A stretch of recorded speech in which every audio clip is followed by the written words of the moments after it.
Evening, Buck fans. I'm not going to say anything good or happy because, quite frankly, we're not. Quite frankly, it was a shit show yesterday.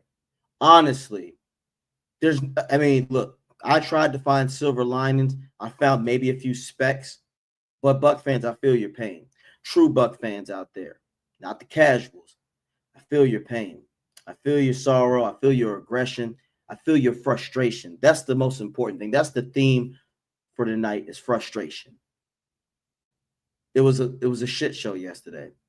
We did not deserve that. The players and the coaches did, but not the fans. We had more belief in this team than the coaches themselves.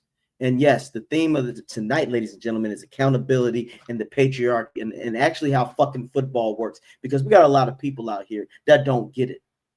That when you are in a position of power, no matter what, it all stems and lies on your feet. There's an expression, the heavy person that wears the crown. That's what it is. If you don't have what it takes, then you got to get the fuck up out of here. You can't have a certain position and not live up to those expectations. Right now, for the past few years, we know who's the culprit of this bullshit. It's you, Todd Bowles. You don't know what the fuck you're doing right now. You haven't been for a long time, and we're going to break down why. And we have questions. And yes, I'm calling you out. Grizzard, you were asked too. So you ain't getting off on this. Some of the players, Zion, you was fucking up real bad, but I'm going to be in your defense. We're going to play devil's advocate. But before we do anything else, I need y'all to lock in tonight, and I need y'all to get out there and subscribe and spread the word of Bucs Report, The Aftermath, with my co-host Slick.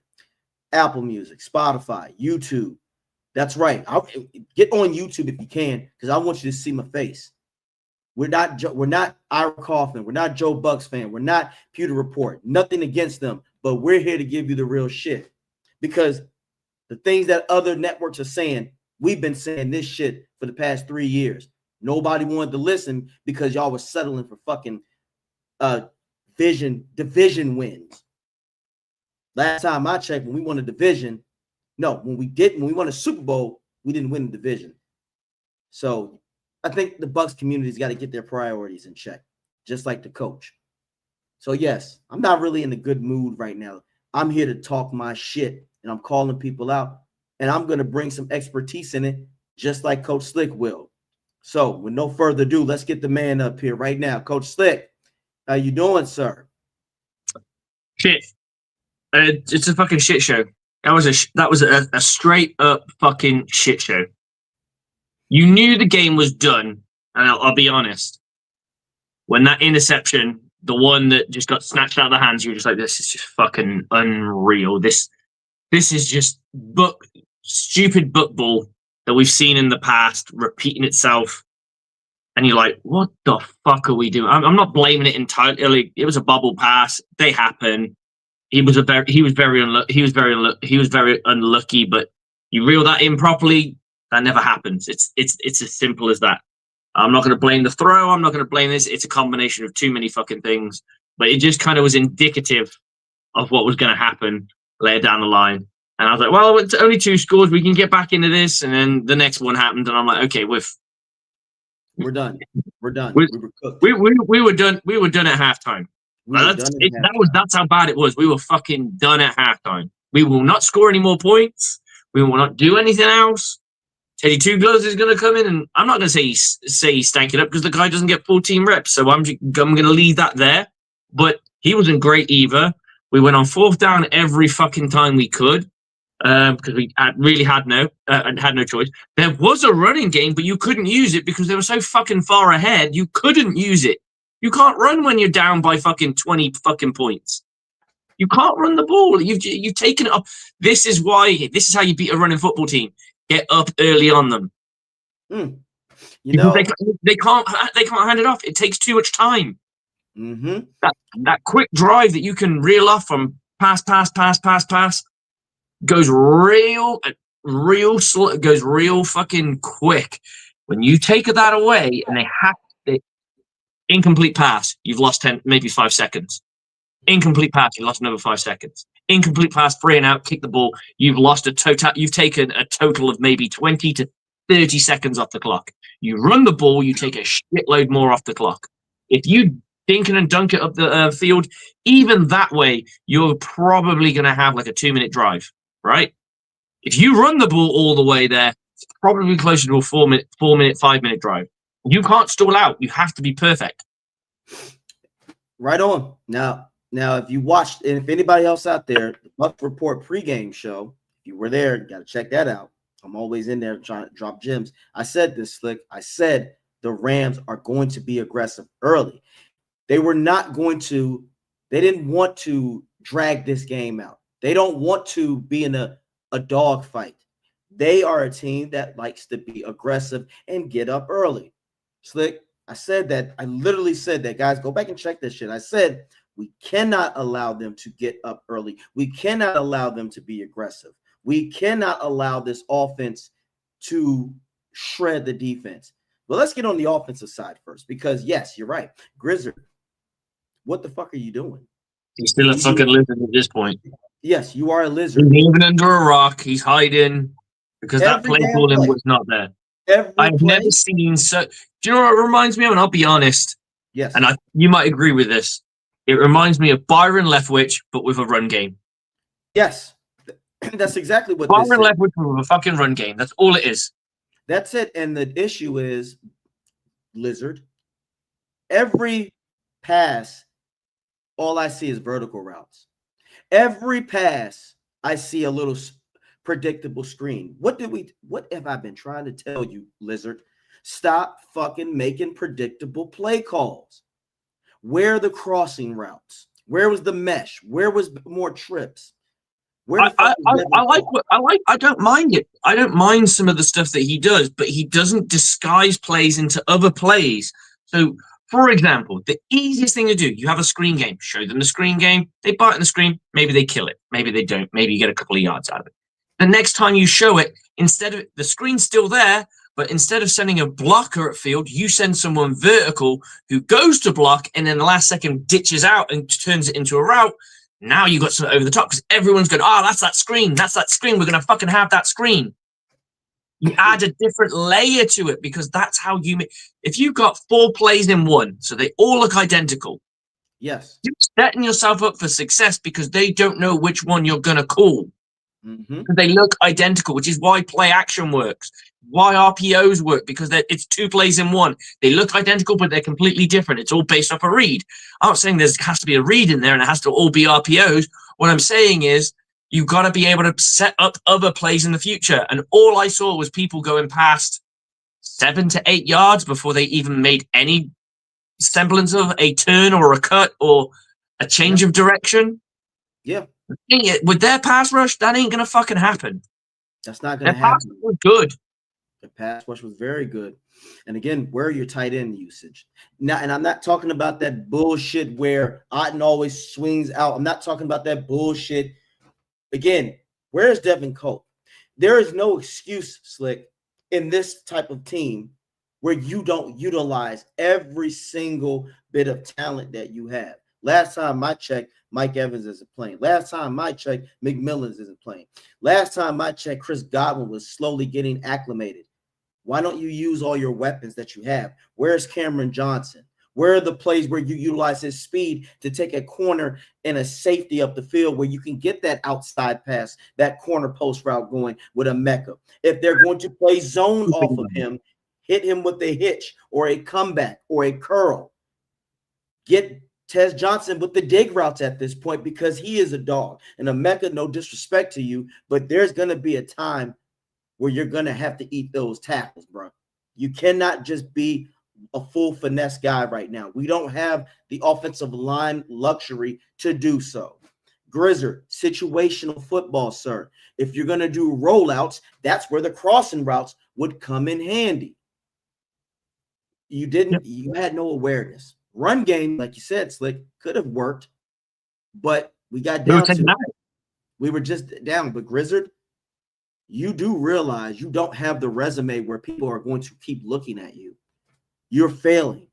As of right now, if I was any 31 other teams, I would not be looking at your sorry ass. That's how bad you are. You're too predictable. For someone, because they're going to ask those questions, Slick. Owners and GMs will say, well, wait a minute. We saw what Devin Cope did last year. We saw what these guys are doing. Why didn't you where was any place to them? Now, in my opinion, Slick, I would say this for offensive minded person like myself, I'm going to have at least 3 to 4 plays just for one individual player. That is my first option. Like I just said, Emeka, if they're going to play a lot of cushion on you, bro, we're going to switch that play to a comeback or a curl. If they're going to bony up and they don't have any protection or safety help, okay, a go route. If they're going to play off man, we're going to give you a skinny post. Otten, if their linebackers are going to blitz like they did a little bit, go up the middle. Slick, if you're going to do some vertical shit, why not run? Why don't we ever take advantage of the fucking middle vertically? Why? Do you know what I like? I don't know what it's. I actually don't know what the route is called, so you might be able to help me on this one. It's like a hitch, but it's done at a slant angle. Mm-hmm. So it's like, I suppose you could call it stop, I guess. I've never seen the route tree described as a particular route. I think it's just a slanted hook. Oh, I thought you were talking about a stutter and go, like where they run a little bit. No. So he would literally think running a slant, but then he would stop to take the ball. Oh, okay. Like a hitch, like you would on a hitch. Yeah. I've seen people do that, and it's a nice little thing because you're attacking the middle of the field. You're gaining depth as well, so it's not flying. You're gaining a little bit of depth. Yes. And it's just one of those that I think Madden has it somewhere that tight end always tends to run it on the on the triple hooks. Yes. So you have the two wide receivers do it, and then you have the tight end do it, and then I think the slot receiver would have a flat or something like that. That's how it looks on a Madden. Now I'm just talking about the route itself. It basically goes: you run about 3 yards up, and then you bend in, and then you stop. Yeah, take just like a curl, like you would on a curl, and you take the ball there. Why we don't attack that middle of the field is beyond me, especially when they're sending the pressures. Okay, they're going to send the pressure. Give him the option. Okay, as you're running, if you see that the blitzers are coming, bend into their way. It's going to be wide the fuck open. If they're not coming, break out. There you go. Or just go, or continue to go deep, and that way you're pulling somebody. Yeah, we never do that, Slick. We do it one time and then we shy away from it. Like Grizzard, you don't have to use the same person. You can use, this is, again, Exhibit A, Slick. This is where Cam Johnson can come in there.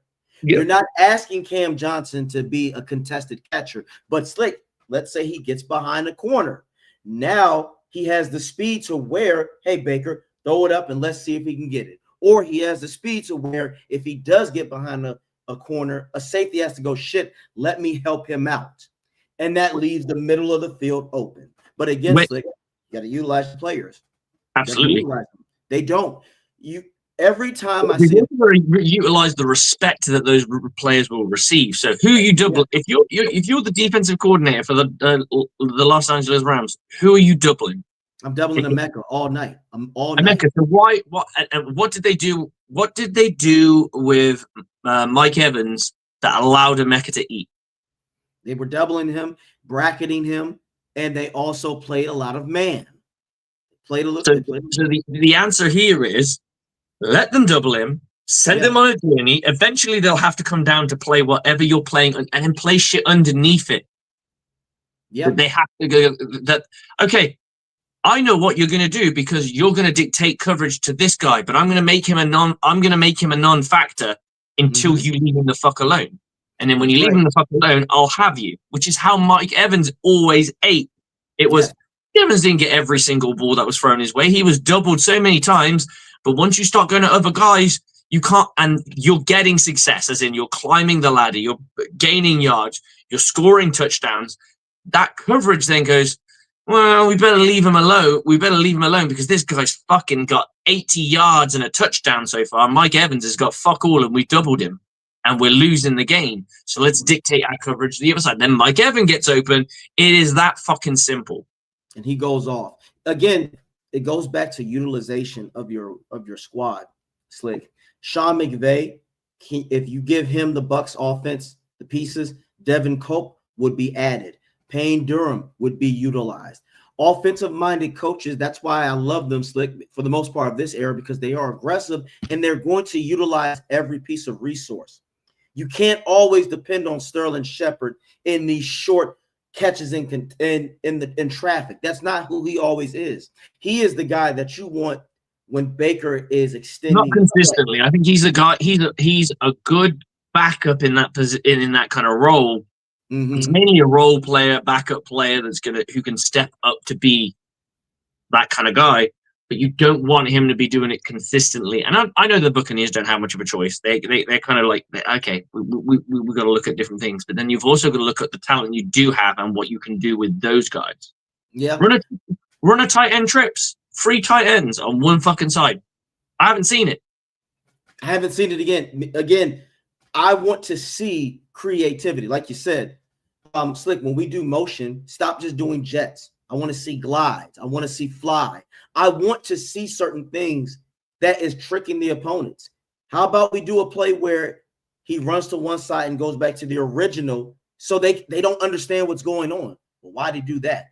And at this point, you go, okay, if they look like they're not following or whatever, you go, okay, if they're backing up, we're going to immediately dump that shit off to you. This is what I mean about, and what you're hitting the nail on the head there, because this is what I mean about like having a series. You have a play series, right? So you've got a jet series. So in this series, there's always going to be the jet guy. So we're going to have the jet guy take a jet. He's going to take the ball and he's going to run it. You're going to have the jet guy and we're going to hand the ball off, and the jet guy's now the lead blocker. We're going to have the jet guy and he runs a dive or down the A's and B's. We're going to have the jet guy and he's going to run. It's a passing play and he's going to take the ball in the flat. He can get the ball in the flats. You run a passing pattern that allows him to break open 2 deeps or a post and a comeback or something that just pulls people away from him so he doesn't get all the focus. Unless they're motioning in man. And then you're relying on someone who's got really twitchy, quick feet. So it's all of those things. I've just literally given you like almost 5 fucking plays and they all look identical. And then you just added that little bit that I like, that little cherry on the top. Let's send him on a jet. And then he puts a foot in the ground, turns around, and now he's the blocker on the other side. You've got a counter. That's right. So you got a dive, A and B dive. You've got an off tackle to a sorry, I'm just trying to think of to a toss. So a stretch to a toss. You've got a passing play in there. You could make a couple of those if you wanted to. You could have a screen game in there if you wanted to. Literally, he's the screen guy. I mean, you can't make this shit up. Well, it's not that fucking difficult. It's not that difficult. And for people out there, yes, for Lizard and people, well, if it's so easy, why don't you do it? Look, we're not saying it's fucking easy. This is what pisses me off, Slick, about your everyday casual motherfuckers out there. No one ever said this shit is easy. However, they are in a position where the resources are there. They're NFL fucking coaches, dude. Yes. Me and you can draw it up schematically. Yes. I could coach the logic and the thought behind it. I couldn't coach the fundamentals behind it because I'm not an offensive coach, so I don't really teach blocking or anything like that. I could probably reverse engineer it and teach how to beat it to a degree, but that's the whole fucking point here. You got good NFL coaches. They should be able to come up with a series that looks almost identical. even the tush push has wrinkles that are different that make you, because they know you're all sucking in to try and stop the tush push. So why don't we just pop the ball out? Why don't we just have a guy fade out? And you had all these little wrinkles to this one play because everyone's obsessed with stopping it this one way. And yeah, eventually you'll show your hand. And let's say you do the jet. You sold the jet so many fucking times. Then you do the one thing that you said. He comes back. It's something completely different. Oh shit, we didn't think that was going to be part of it. It's those little things that people don't realize that makes it better. It makes it better and makes it effective and makes you more successful. And what does that do, Slick? That galvanizes your offense. That makes them believe. And that is one of the biggest issues. Grizzard, Bowles, do you even believe in your fucking squad? And I really mean that. There are a lot of times, Slick, where everything cannot be on a fucking analytical spreadsheet. Leap of faith. Now, motherfuckers will say that's corny. You do realize that's how a lot of football starts, on leap of faith. You got to go out there wanting to be better than the next man. If not, what the fuck are you playing for?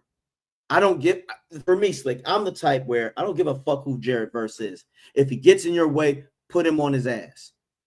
Hey, Todd Bowles is going to get improved that without elite talent, he simply can't put his defenders in a position to succeed. Very disappointing what this season has turned to with the injury bug. Subtay, what's up? Shout out to Subtay, guys. Check him out on TikTok. He's a Seahawks fan, but he's a fan of football too, Slick, and he be spitting on good shit out there. So, Sub, appreciate you. But this is a very true statement, and this is something, Slick, that a lot of Bowles apologists might not want to accept. I kind of disagree with it. I think the only he is missing elite pass rushers. We know that for a fucking stone cold fact, right? That's the only. But the rest of it, he's kind of got his guys. I don't care what anyone says. Like, his corners are the guys he wants. Oh yes, absolutely. He's not missing any corners that he doesn't want. He hasn't had to give away a corner. He hasn't had a corner walk away. No. Two really good safeties. He's kind of. Let's be honest. I think they'd like to have had somebody other than Savassier, but they weren't able to. They didn't address it in the draft, so clearly that tells them they didn't think it was that much of a non-factor.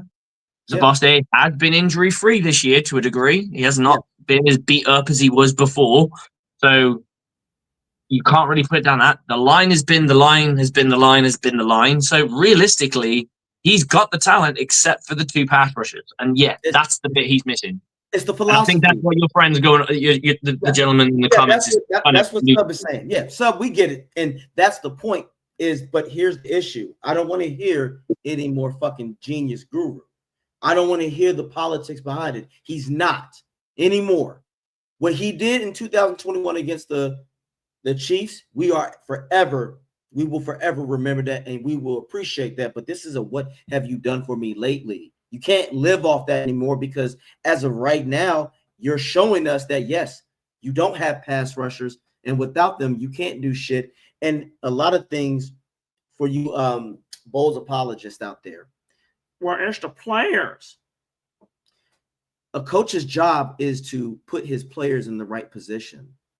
Well, AJ, here's another thing, and this gets on my fucking nerves, and I'm in his defense, but he had a shitty night. Slick, well, AJ, Zion can't play either. You don't fucking know that. You've seen Slick. This is the problem, Slick. They'll see him get beaten, man, 2 times, but you're gonna forget the numerous times that he gets fucking beat in zone coverage. Exhibit A, ladies and gentlemen. Since you guys think that we're just talking out of our asses, peep this. Rush is coming. They handle it. Allen throws, and it's popped in the air. But is it a clean? Wait, there's one more, ladies and gentlemen. That was the Bills. We got another one for you. Rams jump the ball, 3rd and 18. Stafford, sideline, Nakua. Hey, you want to know what those 2 plays were? Cushion coverage. So obviously, cushion don't fucking work, ladies and gentlemen. So stop telling us that man won't work. We've known they've been really dominant. I would say in the last 2 to 3 years, we have known that he's been cushion dominant for a long time. And we know that it doesn't work. We've said this on this show every year since, I'd say since 2022. Yes, Since 2022, that's when I think it really reared its ugly head in 2022. And then it's kind of never gone. When did you buy the cushion, AJ? What year? 2022. 2022. So it's not, this is just, and who did he have back then? His Super Bowl winning cornerbacks. They couldn't get the shit done with that shit. The following year, he does it. This following year after that, he does it. It's 3 years in a row, and it hasn't worked. It doesn't work. It won't work because it puts the corners in an advantageous position. You are stood still like a fucking safety. Right? And yes, I get it. And you can't gain depth because if you gain depth, you're giving up ground. Safeties can give up depth because they're supposed to get deeper than everyone. You can't do that with your corners because then you may as well just play fucking high-end cover 4. You'll stop all the big plays. You'll stop all the stuff under 10 yards. You'll stop all the stuff over 10 yards, but you'll be fucking going up and down that fucking field all day long because you're giving the space. And on a third down, that's when you want to suffocate them the most.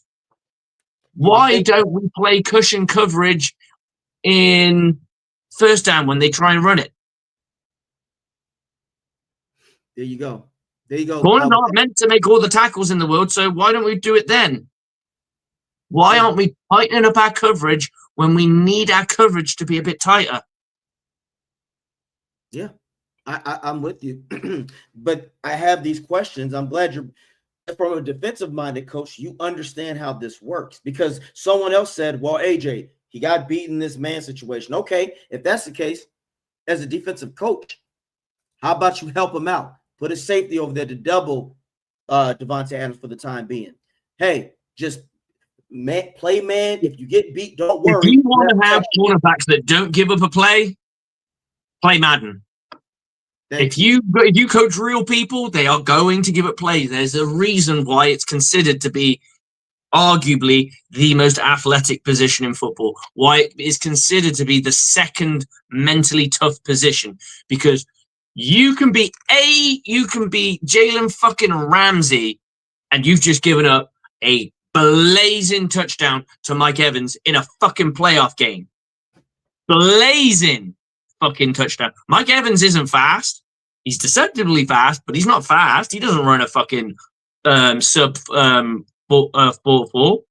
No, he doesn't. He never had. It's not who he is. It's not his identity. But he beat Jalen Ramsey one-on-one, went straight past the boy, and he airmailed a fucking touchdown and delivered that shit into the end zone. Cornerbacks get beaten. It happens.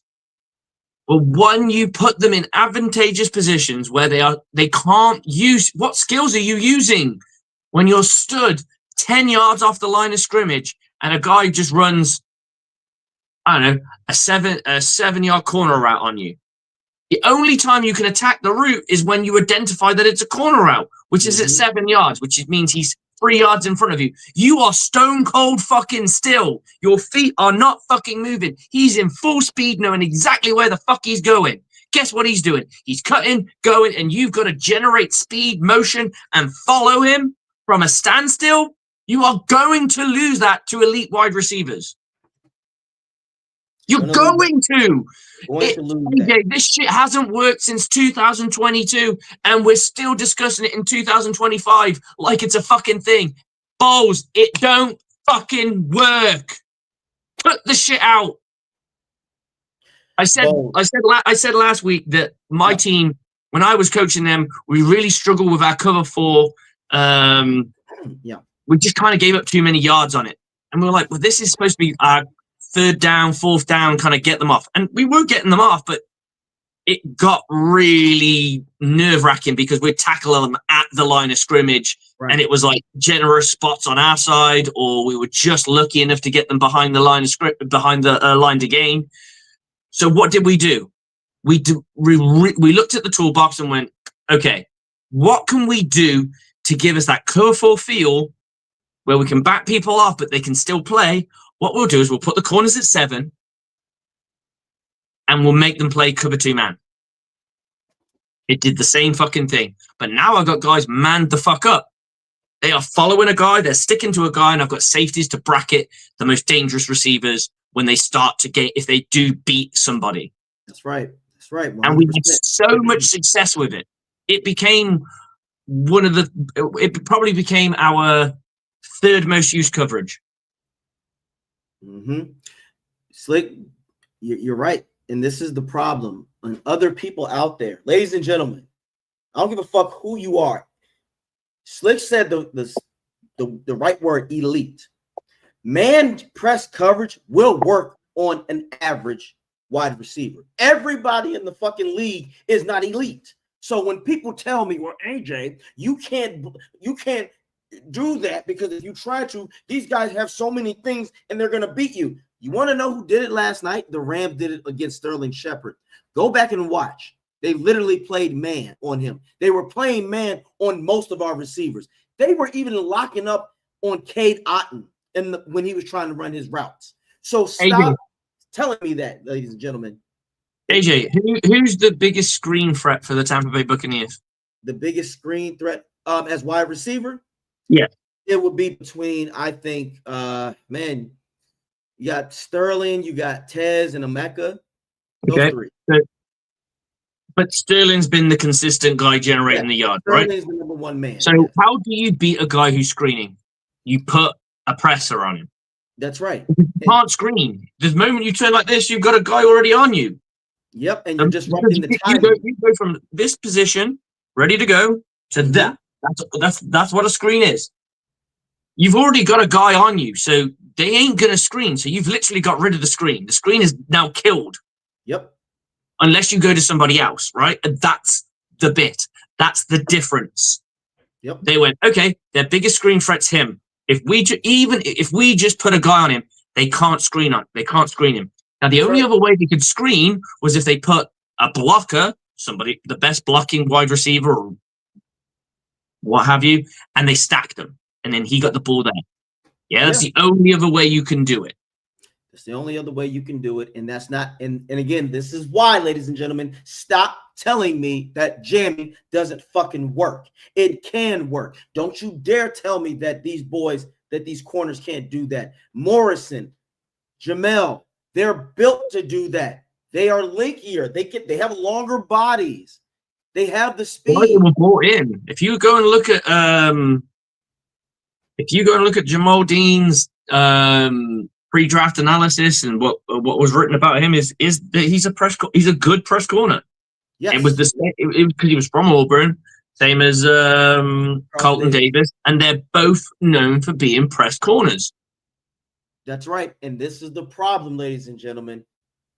Slick said it. So what, they get beat on that play? Okay, he jams him again this time. Devontae or Puka loses their footing, and Stafford is put on his ass. That's not going to always happen, everybody. Just because you get one big play, like he said, true corners know how to knock that shit off. Zion, did he have a shitty game? Absolutely. He was getting fucking torched. But you have to put him in a at position where he gets a bit of help. Put him in a position where he feels more comfortable. Yes. Cool. I would if I was his DB coach, I'm going up to him and go, right, talk to me. What are you seeing? What is he beating you on? And he'll go, it's this, this, and this. Okay. What leverage do you want versus him? I want that leverage. Okay. What cushion, and I mean this is the yards off the person. That you can be 2 yards off, that's a 2-yard cushion. So cushion doesn't always necessarily mean bigger. So what cushion usually mean, the bigger the cushion, the more distance you are. What level of cushion are you comfortable compromising with that will make you play the best football? And he might go, I can't press him because I'm worried about the press. How about I play him at a 3 or a 4? Cool. Let's see how that looks. Because I've been there. I had a guy who's literally in his head. He was getting beat every single way. And I was like, you need to calm down. Talk to me. what? He goes, if I back off him, I just feel like he's got too much space. He's just got too much space, coach. But if I'm too close to him, I'm scared he's going to run by me. So, okay, cool. Let's play at a neutral 5. See how you feel. The next set of plays is finished. Series is finished. Comes off. I went, how do you feel? He went, that's much better. So, okay, keep doing that. Talk to me when something goes wrong, and then we can address it. We can fix it. Mm-hmm. But I don't So I see would that say to there. him, he's beating your ass. How do we stop him from beating your ass? Exactly. Okay. And I'm glad we're bringing that up. I'm glad we're bringing it up because this is where, again, I know every quarter coach Slick don't need to be a hoorah guy, but I need to see something from you, Bowles. Get more active. Every fucking moment something a disaster happens, this is him, Slick. You got to get active. As me, as a coach, Slick, if we're down 14-0 or 21 like that. I got to go on for you. Ready? So, fumble happens. Yeah, exactly. That's exactly. Or he'll do this. Like, no, you got to get active. Like, I like what you just said, Slick. As a coach, you said, talk to me. What's going on? Now, I don't know. He might be doing that shit often when they go to commercial. But as of right now, if my team down, I'm sure they are, but it didn't feel like they tried to put him in the best position possible. Now he may have just got beaten like a drum. That does happen. It does happen. But then you've got to look at, okay, what are we going to do to help him out? So, for example, on the touchdown play that happened with Devontae Adams on the yeah. So I would say that wasn't man. I'd say that's zone because he was on an outside shade. You don't usually play man on an outside shade. It's a bit out there. To be honest, I don't really like the outside. But I think they were worried about having the goal line fade on him, which is that's effectively all he did was. I'm going to pop a foot in, and because you're in an outside shade, you're going to overcommit because you've got no choice because you've got all this space. Mm-hmm. And then I'm going to flip back, and it was a good veteran move, and it worked. So the question is, how do we stop this from happening? Do we look at who would pick him up if he went inside? Is there someone who picks him up, or is it pure man? If it's pure man, he just got beat straight up. If it's zone, then it's a different kettle of fish. Because somebody picks him up if he goes inside. So you don't ever have to worry about him going inside. You're like, go inside, dude. It's fine. I just don't understand, Slick. How come sometimes DBs don't try to shove them like slap box on the line of scrimmage? If I'm him, I want to push him to the inside. Push him into the inside. I want to push him to the chaos where he can't move. Or if he tries, Stafford has to go, damn it, I can't get that in there. And he has to look at another option. But like I like that. I think it's worth looking at. I think it's something you can definitely do, where you jab on his outside shoulder to kind of turn him a little bit, and then he can't instantly release. Mm-hmm. And his inside, you're pushing him inside, but you're pushing him inside, but he's not gaining any depth, so he's still where he is. There's merit to that because I think there's a fear factor when it comes to players, when it comes to that one, because it is, to be honest, it's Devontae Adams. It's not like you're doing it to any schlub, but at some point you've got to have confidence in your abilities. I would say there's definitely a confidence issue in Zion McCullum right now. I think maybe that's half the problem, and this was not the game for him in the sense of he was going through some things mentally as a football player, that he's made mistakes and he's trying to come back from them, and then he's going up against what's considered an extremely good wide receiver. The thing I found really interesting was in the broadcast, they said they use Puka Nacua to advance the ball up the field. When they get in the red zone, they go to Devontae Adams. So why wasn't the brief was when they're outside the red zone, we're doubling Nacua, and when they're inside, we're doubling Devontae Adams. Agreed. Well, I'm with you, Slick. Why weren't you doubling Devontae after that touchdown? At this point, Puka really didn't destroy us. He did his job, but at this point, you stop the bleeding on one and go, okay, until further notice, let's at least bracket or double them a little bit and see what they do. But you can't do that though, Slick, when you do this bullshit right here, this dog shit. Here he goes, y'all. Viewer discretion is advised. Sick to my stomach.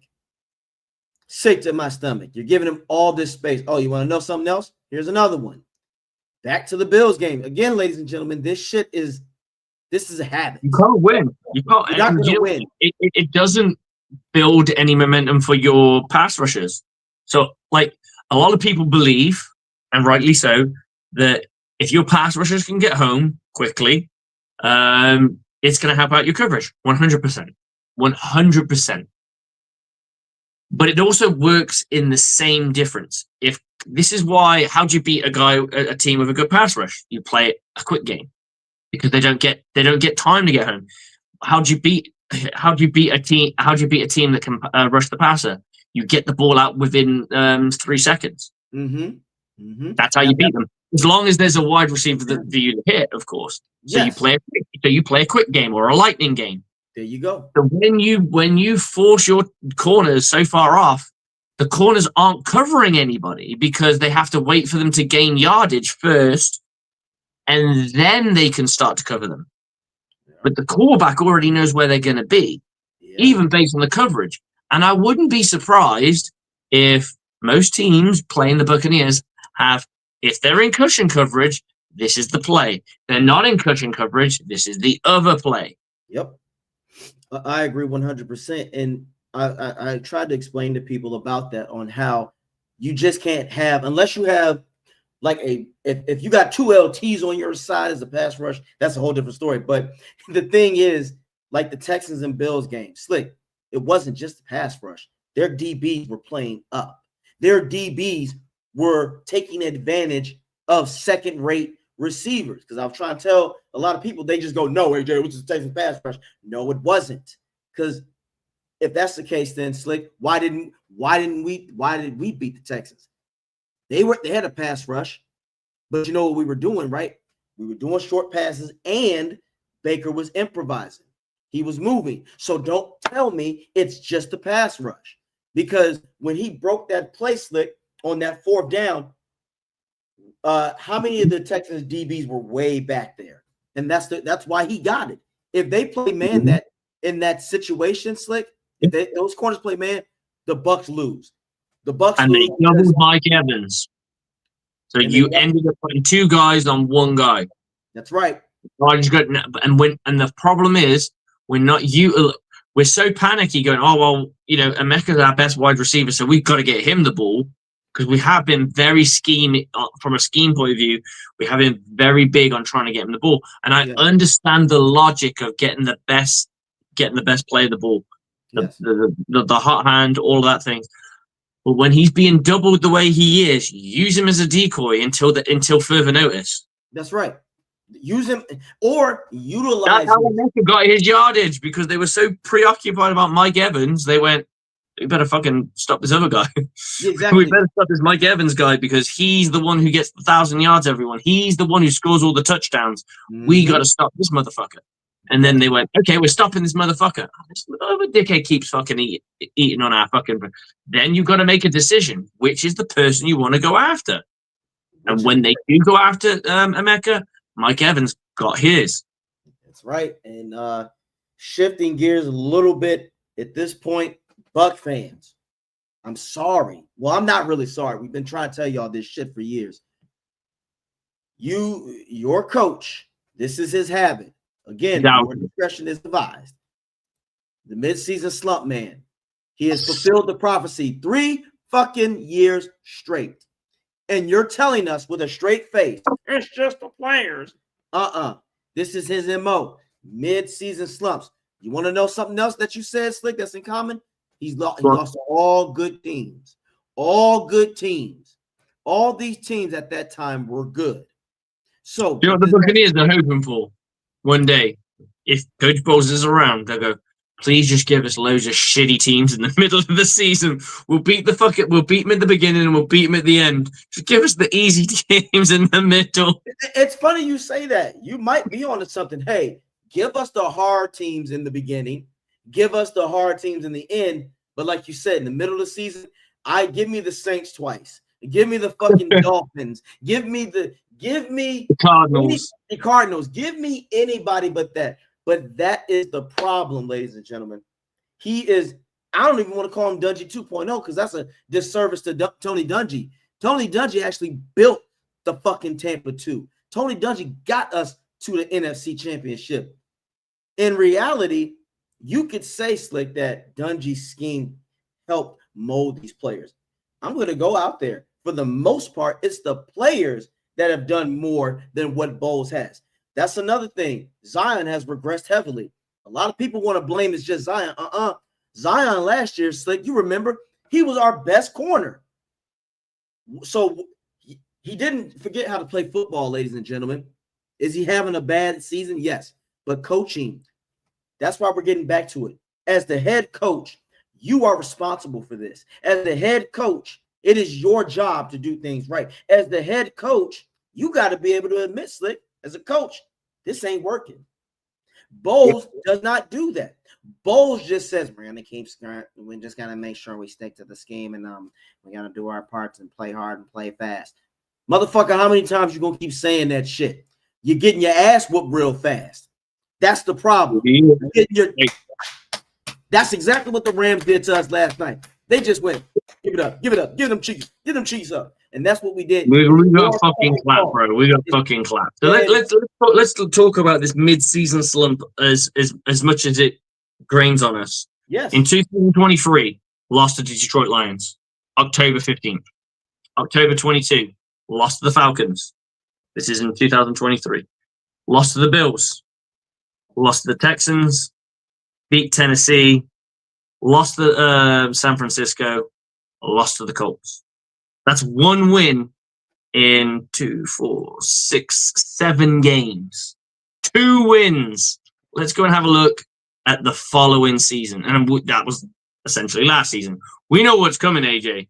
We know what's coming, brother. Yep. The Buccaneers beat the New Orleans Saints, and that was a very nice win. We then lose to the Baltimore Ravens. We lose to the Atlanta Falcons. We lose in overtime to the Chiefs. We lose against the Niners, and then we beat the New York Giants. So that's from October 13th all the way. That's 2 wins in that one. And now we're going to go into the final. In this next one, we're going to get. You already know we got 3. We already got 3. Already know it. This one's probably his most successful. That's the crazy part. Yep. That's how sick to my stomach this one makes me. This is his most successful one. Niners, win. Detroit Lions, loss. New Orleans Saints, win. And then loss. New England Patriots, loss. Buffalo Bills, loss. And that's because he had such a good start as well. 3 wins and then a loss. 2 wins, then a loss. 1 loss, then a win, and then 3 losses on the bounce. You can't lose 3 on a bounce. You can't lose like that. And again, each season, the defense, like you said, they got worse and worse on the defensive side. Your fucking job, Bowles. Your fucking job. Now, mind you, and Slick, remember when we start going on these little hot streaks at the end of the quarter, the Bucs are back. Oh my God. Bowles got together. He'll still lay a fucking egg. We do it every year. 2023, when we were on a little win streak, we lose bad to the Saints. 2024, when we played the Cowboys, we lost to the Cowboys. So who's going to be our Cowboy or Saints this season? It might be the fucking Panthers. We have the Carolina, we have the Cardinals, we have the Falcons. Despite the bullshit, I wouldn't be surprised if we won those 2 games. It's that Panther game in Carolina that's going to be real interesting. That's what you want to get to, right? So if the Buccaneers can win out to there, go against the Panthers, you're hoping that the Panthers lose tonight. Mm-hmm. They got a couple more games. I think they got a bye week coming up as well. So you're hoping that you bang on 3 wins, so you've now got 9 wins on the season. And then if you win there, you could I wouldn't say wrap up the division, but you could be in full steam ahead mode. You lose there, you've got a game to play and win, and then you got to play the Panthers again, who will be licking their lips if they are level pegging with you. That's right. That's right. And again, Bowles, you put yourself in a position where if you want, and there's only one team that's going to go to the playoffs in our division. Yep, only one.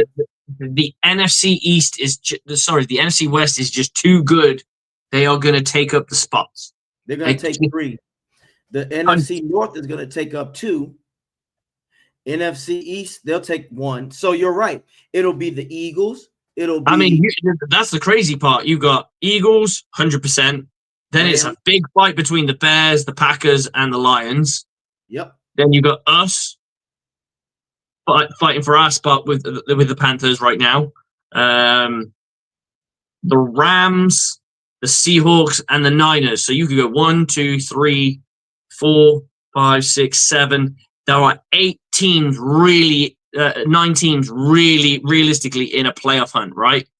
Yeah. Only two of those teams are going to be and it's going to be whoever comes second in the NFC South, and it's going to be who is one of the at-large teams that just didn't get enough wins in the NFC North and in the NFC West. One of those teams is going to miss out the playoffs because they have to. Yeah, but this is why. What did I say? I said this. It's unrealistic because we've never done this before. The most win streak we had is 4 wins. Do you really expect Todd Bowles to win out 6 games, to win 6 straight with that fucking philosophy? Now we were blessed that Baker Mayfield didn't sustain a significant injury, and we won't even get all the way into that because Bowles is a fucking idiot because he doesn't know how to keep his players safe. You'll sit Bucky out and all that, but when Baker right before halftime, you should have sat him down. And then Bridgewater just looked like dog water. So it was, I don't give a shit about him being thrust into the game. Fuck that. He did not look interested. That is what pissed me off, Slick. Usually you can say what you want about Trask, but when Trask got in there, he tried to make something happen. Like, I know I'm not this good, but I'm going to give you something. Bridgewater just came in there I'm just going to come in here and collect this check. So at this point, you're right, Slick. We can't bullshit anymore. At this point, Bowles, the only way for him to stay, he got to win a Super Bowl. NFC Championship ain't even going to cut it, Slick. You better win this whole fucking thing. And then even after that, he wins, Slick, retire. Walk off into the sunset, please. And this will be one of my last subjects where we wrap this bad boy up, though. But this is going to be a big mystery. Why is it two sides to this? Well, one, how come every OC, when they get under Bowles, they immediately want to get out? It's not just because of the coaching. I think it's deeper than that. I think he's just that stubborn. And another thing, when it comes to that Liam situation, say what you want, but that motherfucker has turned things around. What if, Slick, Liam said either I'm the head coach or I leave, or something had to happen? We didn't discuss this in the sense of like, do we go down the route of, because it was almost like the whole Jameis Winston keeping Dirk Carter because they had a relationship, and it was kind of like, okay, Coach Bowles didn't have a great season. No. That year. We did win a playoff game, and that was good. That was under Canales. That was under Canales. Okay, so, my last mistake. year we had we went out the first round against the Commanders because why Slick? Fucking cushion coverage. We literally. That's why I was saying, and that's why I was saying, hey, maybe Liam might be on to something, Slick, because what would he have done? The head coach, Liam Cohen becomes the head coach of the Tampa Bay Buccaneers. There was a genuine discussion for it. And we don't know what's been said or what's been happening, but it's potentially possible. When maybe, and here's a bit of food for thought. Maybe the Buccaneers knew that he was going for that interview, and he was waiting on them to go, well, we want you to be the head coach. So we've made you've got an offer to be a head coach? Fine. Bowles, it's done. You're out. Yes. Yes. And Yes. they never did it. They never did it. So he was like, okay, I'm going to Duval. Duval. And mind you, as much as corny in the way that he handled it, we don't like it. But as of right now, if he was here as the coach right now, I put this on everything. Slip, we would be 9-2. 9-2. Why? The only team we would lose to would have been Detroit and the Eagles. And even those are still tosses up. But we wouldn't have lost against the Patriots, and we wouldn't have lost against the fucking Bills. I agree. Those two games, we're winning. We're winning those two games because we would have been aggressive. Balls to the wall. Nope. So that's where Buck fans, ask yourself that. True Buck fans, and even you Bulls apologists, why the fuck does nobody stick around with him? He might be this. I mean, they got turned into head coaches, so there's that. But no, I hear that, but Slick, I mean, look at Ben Johnson. He was offered stuff, and he stayed one extra year, and it worked out for him because he got the experience. You get the experience. You kind of set yourself up for more success, and you spend another year as an OC or a DC or a coordinator. Mm-hmm. You kind of get more of a feel for things. An understanding of the NFL. But here's the thing: like, I know you're very big on firing Coach Bowles right now. I know you are. Yes, I'm not because and I'll explain why now. I don't think mid-season firings work. I'm yet to see it happen. I'm yet to see a team fire a coach and they would have a dream. I don't want him fired now. I don't want him fired now, Slick. I don't want him fired now, but I do, no matter what happens at the end of this season, get him the fuck out of here. Even if he gets us to an NFC championship and we go down to the wire, here's why, Slick, because I know it won't have nothing to do with it. It'll be the defense the reason we lost. I think we still have the capability to win a playoff game. I think we could shock somebody and this is when it gets, because at the end of the day, we had our teeth kicked in. The fillings got loose, a few teeth got spat out, blood was on the floor. I clapped, cheeks were clapped. I get it. We had the same thing happen when we played the Chiefs, but that was under Tom Brady. That was a very, very, very, very different thing. My point being is this team could definitely go on and get to the NFC Championship, and unfortunately, I do think that would save his job. Because you kind of have to at some point, unless there's an option. And this is where I'm going to get to. This is how we're going to sign off. Yes. Who would be the person that you're looking at and going, so that's the guy I want to see take control? I got Kubiak in the back of my mind a little bit. I got Clint Kubiak on here. Yeah. I got Declan Doyle from the Bears. Because I like the Bears turnaround. I think the Bears turnaround's been quite kind of impressive. They're in first place right now. Mike Lombardi, Broncos and Saints. Jim Bob Cooter, he's Colts and Jags. Greg Roman, who I think probably has been on the best staffs out of all of them. So he's been with the Ravens, the Bills, and the Chargers. And then you got Mike McDaniel, if you want to go down a guy who's already been a head coach. I do think he's pretty goofy. I'd love to see him as an offensive coordinator rather than a head coach. And then one more, Green Bay Packers, Adam Stanovich, I think his name is. Yeah, I like Kubiak because I like his offensive mind and how it works. And I think he could take this offense to higher levels. But also, I think he has what it takes to get an aggressive defensive coordinator. It's just, at this point, Bowles got to get the fuck out of here. At the end of the season, Slick, he got to go. Because at this point, he is who he is. He's the stubborn old man. The crazy thing is, AJ, is, and we both know this, the offense isn't going to get anybody coming back anytime soon. Sorry, the defense.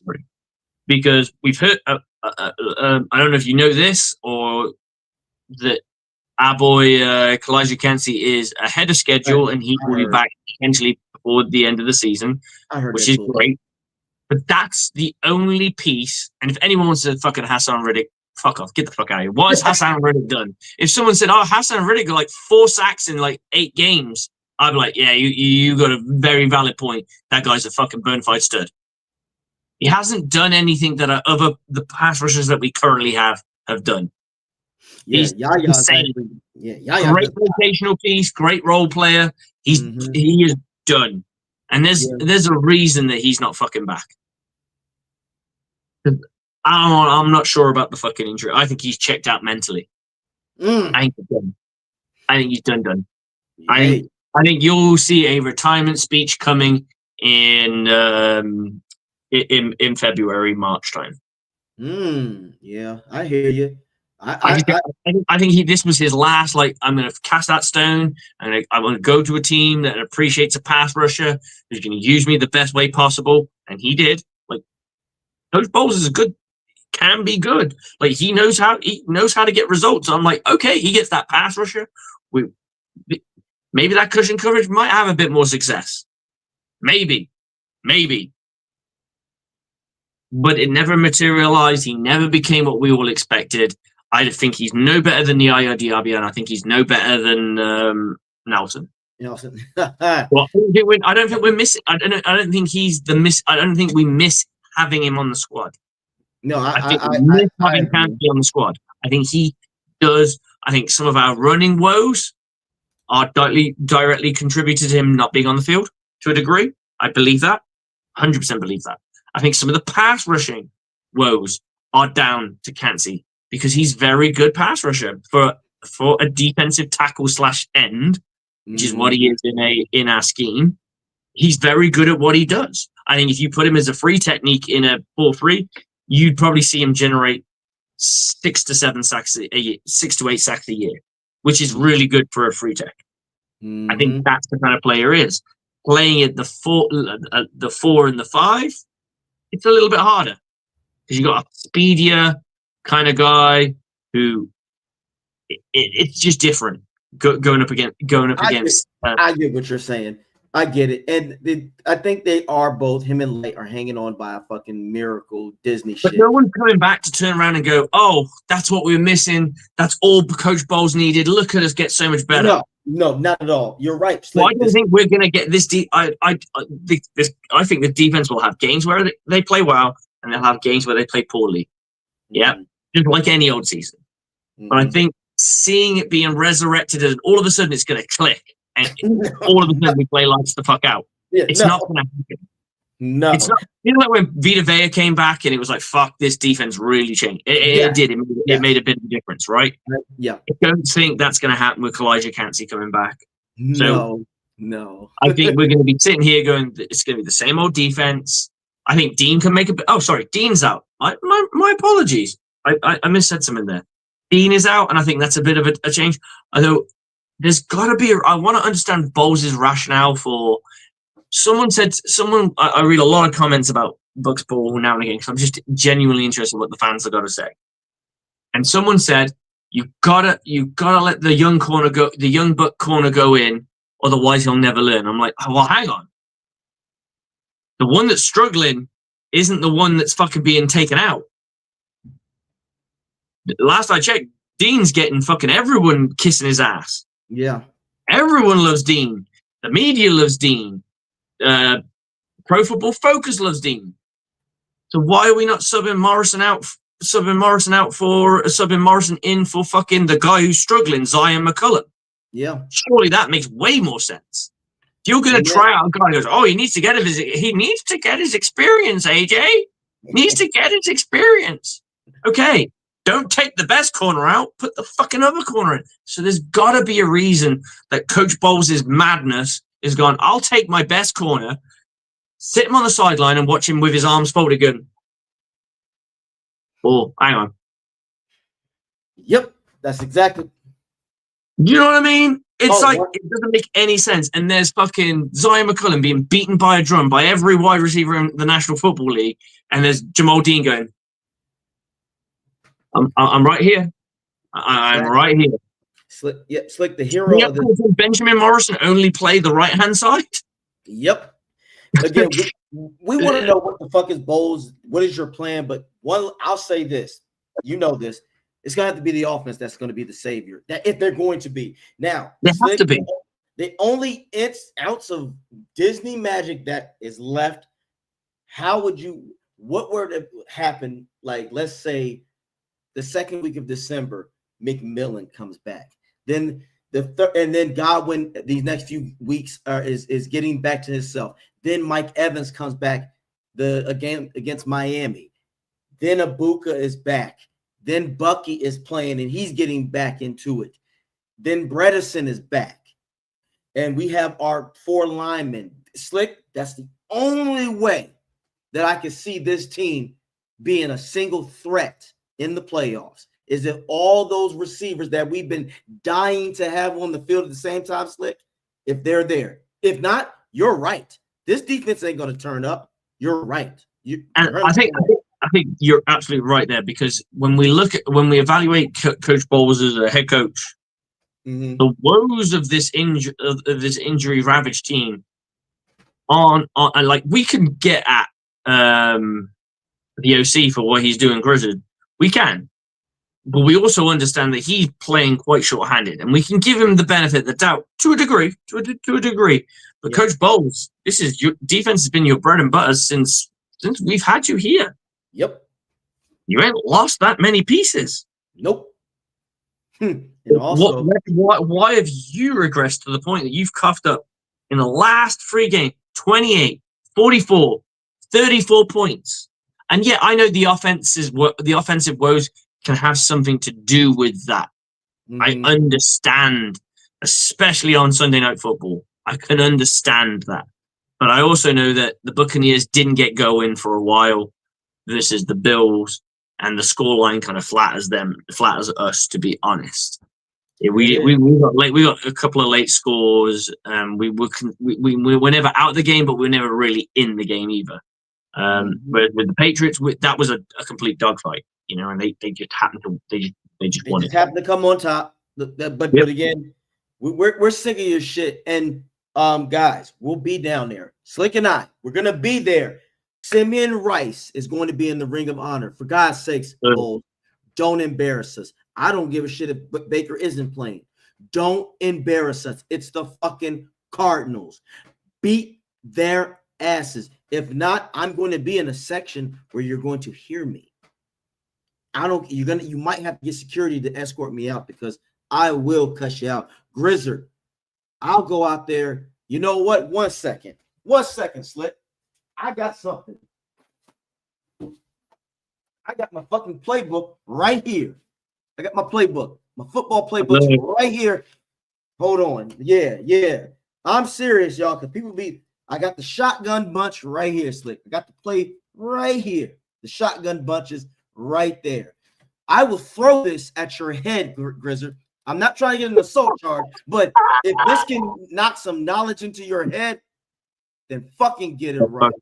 So I need you all, though. Thank you for venting with us on Bucs Report the Aftermath. You need to subscribe to YouTube, Spotify, Apple Music, iHeartRadio. Again, we're not these other people. We're here to talk shit, but we're going to speak real shit at that.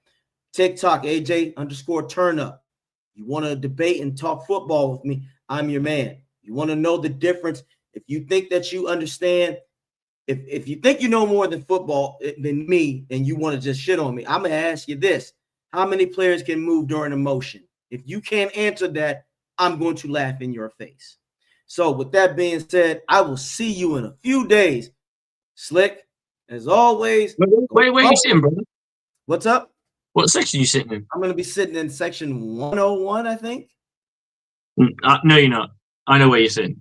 Oh, well. I got tickets in the same section. Me and your better half plotted.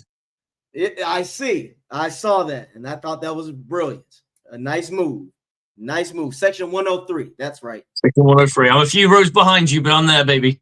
That's all right. We drag you down there. Hell, depending on the despair Buck fans are right now, people might say, man, just come on down. So with that being said, y'all, go Bucs. I will see you, my brother. And Bowles and Grizzard, get your shit together, because I'm coming down there. Accountability's coming. Y'all take it easy. Peace, brother. Okay, guys, that's the end of the show. It has been a ranty one, and rightfully so, to be honest. We have been poor, and we need to fix that shit. It's been poor. I don't care what anyone says. If anyone want to turn around and go, but, I don't want to hear it. I don't want to hear it. This team is on the cusp of doing something historic, and that is to win the division a 5th time. Nobody, and this was pointed out to me by the owner of Bucs Report, the dude, that nobody has ever truly led the NFC South from season start to season finish. If the Carolina Panthers win today, that's in jeopardy. I don't know if we have the same records that if they have the same record as us, that they slip in and they're number 1 in the division. But nobody has started the season as number 1 and finished the season as number 1. And nobody has won it 5 times in a row. So that's what you're chasing. Regular season style. Then we get to the off season. Then we get to the postseason, sorry. That's when we stack them wins and try and go for immortality. It's all there. It's waiting for you. You just got to go get it. You have to be the most conditioned team to go get it. The most driven team to go get it. The one purpose. All or nothing. Give it everything you got. That's what's at stake. And it can be remedied by a win on Sunday. That's the start. That's the spark. Take it into the next week. Win again. Take it into the week after that. Win again. Win again. Win again. Win again. All of a sudden, you look at the Buccaneers record and you're like, 12-5. Let's see how we stack in the division. Are we the 3rd seed? Are we the 2nd seed? I don't know. But it's possible. 2nd seed's pretty decent. Means you're going to get home field advantage for most of the playoffs. Maybe you do some great things. Maybe you take it all the way to the NFC Championship. Maybe that defense finally comes alive because they believe for an opportunity at immortality. That's what's at stake. Don't let it fizzle out. I have never seen the Tampa Bay Buccaneers win a game in the flesh. I've seen the Tampa Bay Buccaneers play live 3 times. This will be my 4th.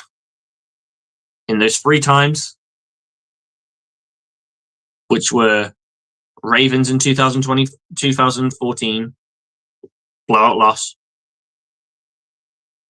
Carolina Panthers in London, blowout loss. Last year, Atlanta Falcons, creamsicle game. Loss. Balls don't rob me of a fucking win. It's my fucking 40th birthday. Do not rob me of a fucking win. I need it. You didn't give me one on my birthday. I want one. I want one when I'm turning up at your door. Give it to me and AJ. I've turned 40. I think AJ's in his 30s. We want it. We're here for it. And on that note, guys, if you are down at the game, let us know. Contact us through our social medias. Hell, just send a message to Bucs Report. They'll get it to us.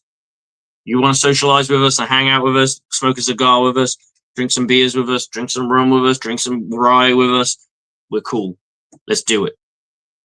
I appreciate you all. And on that note, good night. Bucs on me. Bucs on free. 1, 2, 3. Go Bucs!